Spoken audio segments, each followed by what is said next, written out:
Hello and welcome to the first episode of 2024. Let's start with what I bought for resale. Here I bought several loose manuals and a loose box of Tetris Attack, one of my favorite games for the system. I bought this set for the Batman Returns manual, which I need in order to complete a loose box of the game.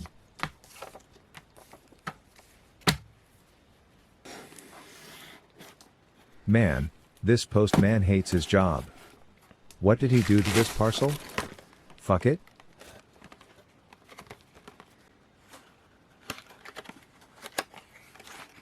This is one of the purchases that I should try not to make. It's a starring French/Dutch version in very good condition, but I already have both of the French/Dutch versions in very good condition.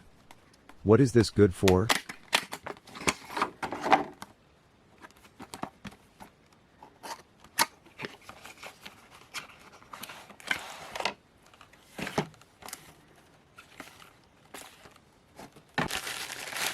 For years I had this German hook game lying around, without manual. Finally I was able to obtain a loose manual with another cartridge for only €35 including shipping from an Austrian seller. Mozart, not kangaroos.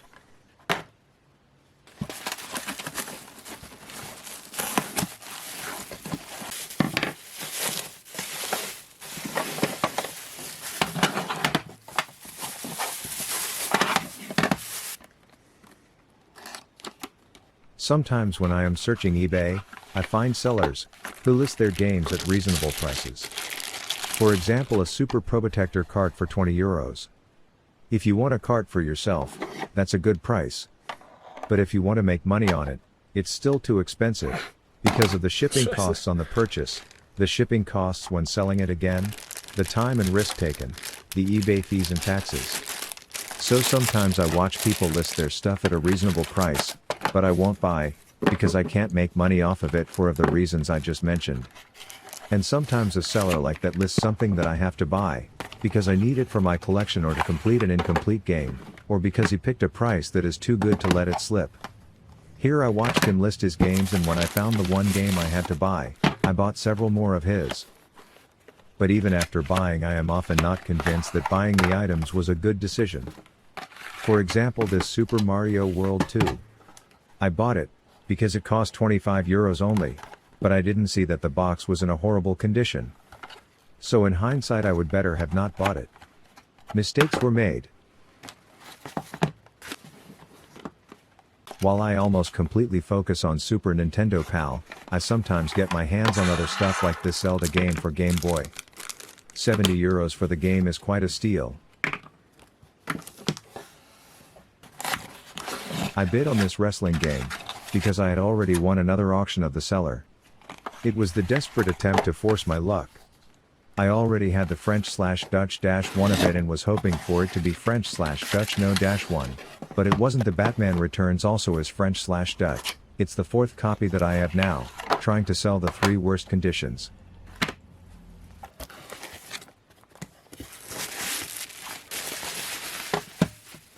I was waiting patiently for a cart plus manual of Knights of the Round, because I had a loose box of it. It's a very rare game, so waiting for a long time is okay. The condition isn't the best, but it fits to the box.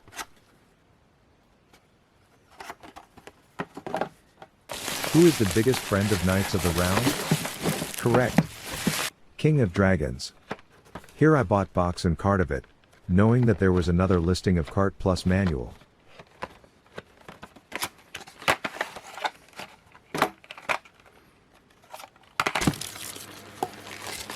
And here's cart and manual. That's a thing that fascinated me from the very beginning of Super Nintendo collecting, the high value of some of the games. I've already sold several games for over €1,000, I have bought some items for €1,000 as well. King of Dragons is a really rare and valuable game, and I managed to create a complete one. I listed both Knights of the Round and King of Dragons in a combined listing on eBay. I bought the Portuguese version of Mortal Kombat. The box is the German version with a Portuguese sticker on it, and it comes with an extra Portuguese manual. Unfortunately, the German manual was missing. No problem, bought a loose one here. I started focusing on Portuguese versions more lately.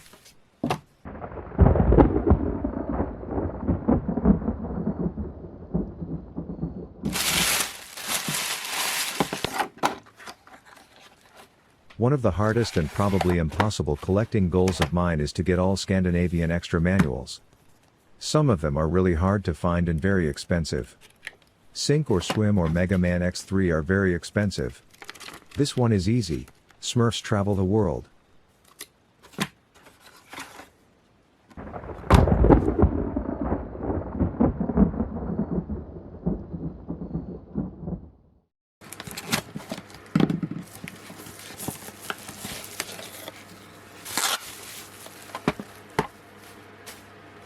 The first game of this set is MechWarrior 3050, which I completely bought in order to resell it. The second game is Empire Strikes Back. I have it already, but it comes with the Italian black and white manual, which is very rare and hard to find.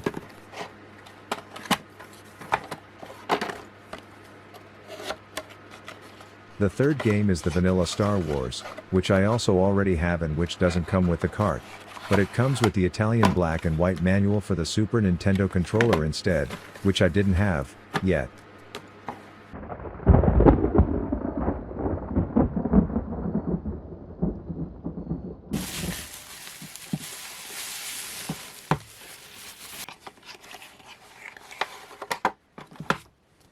I found another somewhat rare Italian black and white manual, Big Sky Trooper.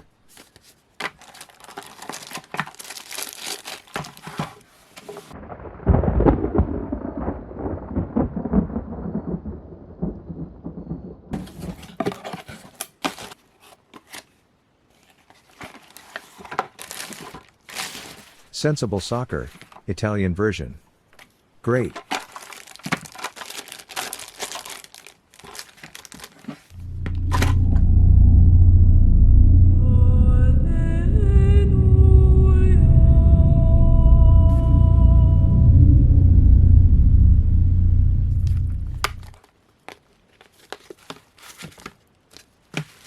Here I bought a map and a top secret flyer for the Dutch version of The Legend of Zelda.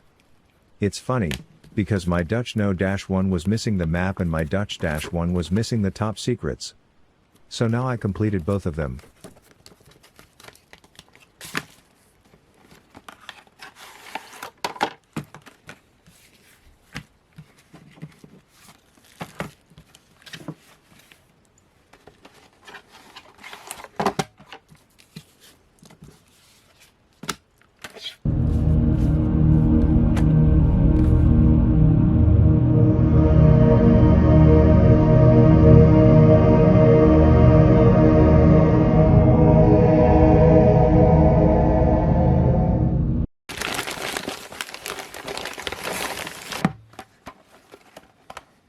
As you can see from the sticker on the back, here I bought the Portuguese version of PGA Tour 96. It's based upon the Euro version, but doesn't have the manual, nor the poster. I have a double manual, but no double poster, so for now I have to take it as it is. The other game from this purchase is Race Drivin', French/Dutch version.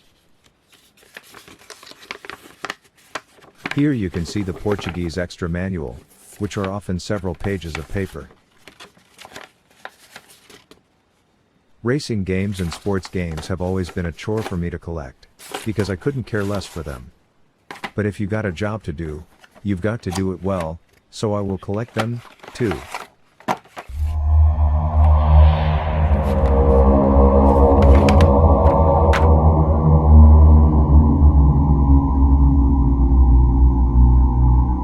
Every like 2 years or so, I have to order some new snug fit box protectors for my collection. I often get games in protectors though, but I would never use them for my collection. I want all the games from my collection to be in new and unused protectors of the same kind. That's why I gift the protectors, that I got gifted before, to my customers. When ordering box protectors, I of course also check for other items this Dutch shop has. This time I bought T2 Arcade French/Dutch version for my collection, a Super Widget manual, for which I don't have any purpose at all, and a Lost Vikings manual, which I will use to complete a game. Joe and Mac French/Dutch version is a very rare game. I was once outbid for a copy in very good condition at €300.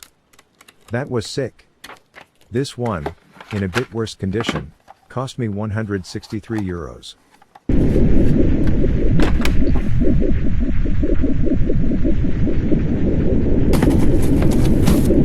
This time I did not mess it up.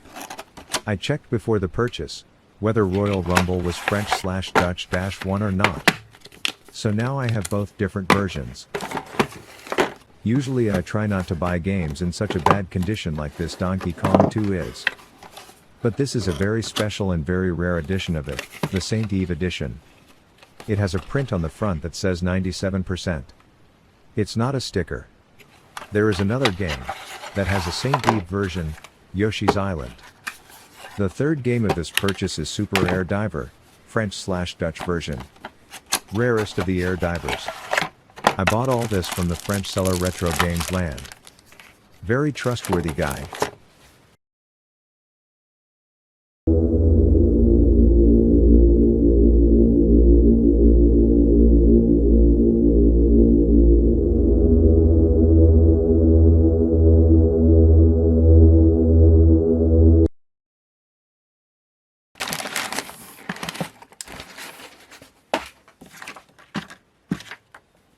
As much as I am not interested in sports and racing games, I also am not interested much in children's games. Here I bought the hopefully last missing version of Timon and Pumbaa's Jungle Games, the Dutch version, NHOL.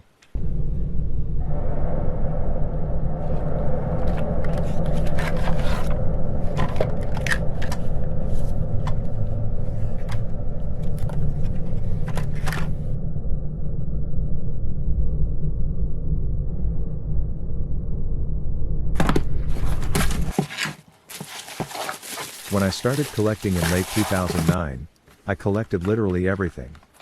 I stopped with controllers very early, because many of them are really cheap trash and they cost a lot of space. I only kept the original Nintendo controllers. Lately I found out that an NOE-3 version of the controller exists, so I bought it.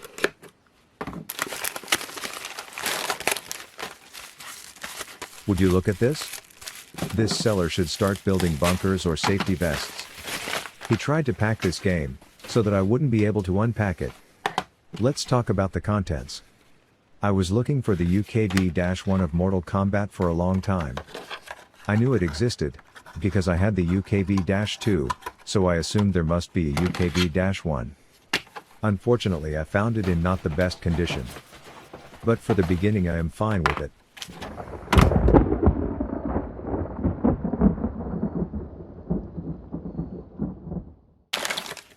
Putty Squad, UKV, X Rental, so it has these annoying, irremovable stickers on the cart.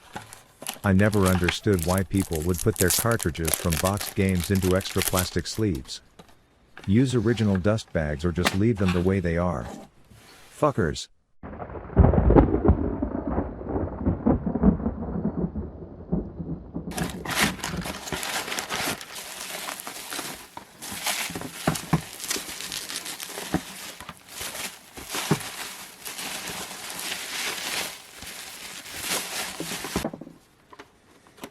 For this set of 3 boxed games I paid little less than €200. At this point, while I am editing this video, I have already sold Skyblazer, French/Dutch version for €230, so I got Young Merlin and Draken basically for free.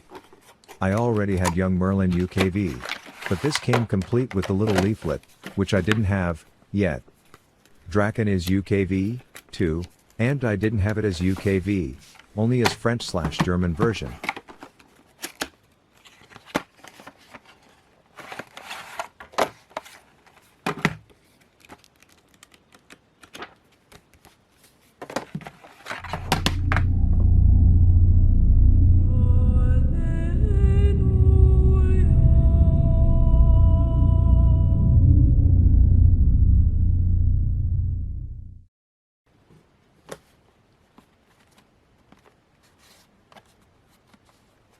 Speaking of Skyblazer games, let me show you my UKV of the game. As you can see, the condition is very poor. I had it in my collection for many years. I can't remember when or where I bought it. What's the treatment for games in very poor condition? Upgrading them. That's what I did. Check it out.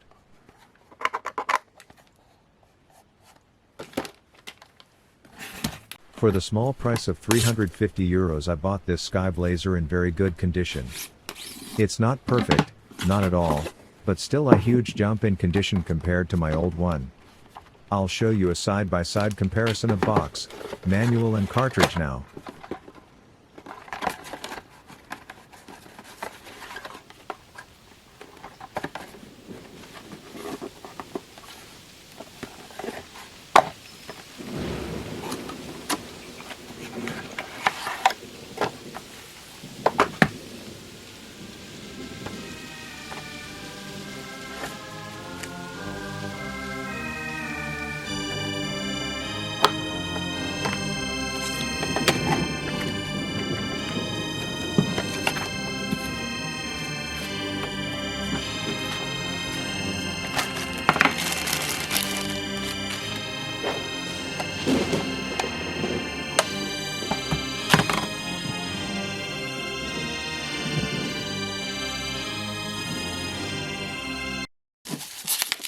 There's one thing about Australian games that I love and hate at the same time. Many games have two releases. The first one, AUS No-1, which is from Mattel, and AUS-1 without Mattel. I hate it, because buying two games from Australia sucks twice as much, but when I have both I kinda like it for some reason.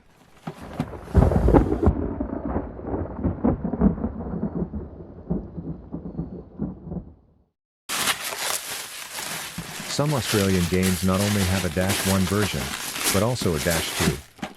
Donkey Kong Country is one of those. For years I had the -2 only and I wasn't very enthusiastic about collecting the other two versions, because I had so many other games left to collect. But now I was able to get both of them within January of 2024. In total I now have 12 different Donkey Kong 1 versions. Oh, and I got Home Alone UKV-1, too. And here's the -1 of Donkey Kong Country 1.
Here I am going to upgrade the condition of 4 Scandinavian games: Mortal Kombat, Simpsons, Spider-Man arcade game and Donkey Kong Country.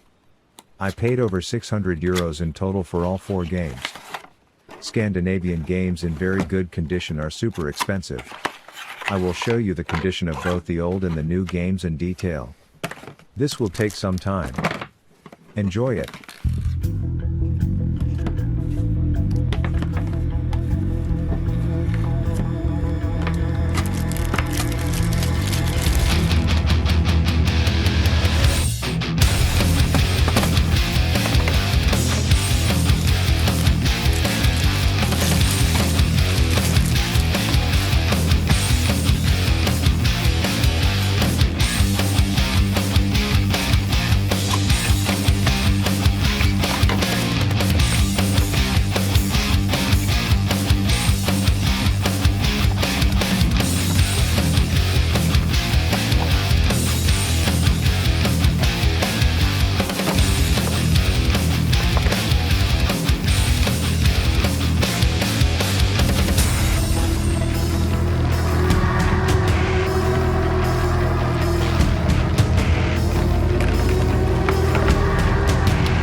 The last clip for January 20th 24 is a trade that I did with an Italian collector.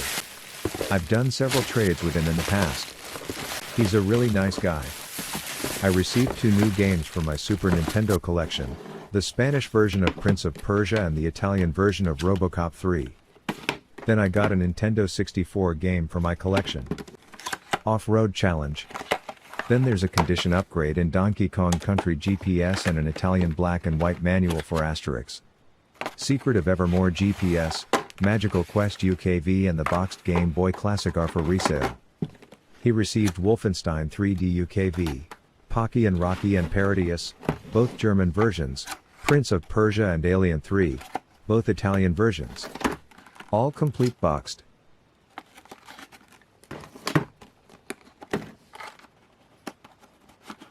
I hope that you enjoyed this episode and that you can appreciate all the work that went into making it. In total, over 120 audio and video files have been created for this, with a combined file size of 40 gigabytes. I am trying to cut the footage much tighter than I did in the past, so that even a month with a lot of great purchases like this, will not balloon the episode length to much over 20 minutes. I hope you enjoyed it. See you soon for the next episode.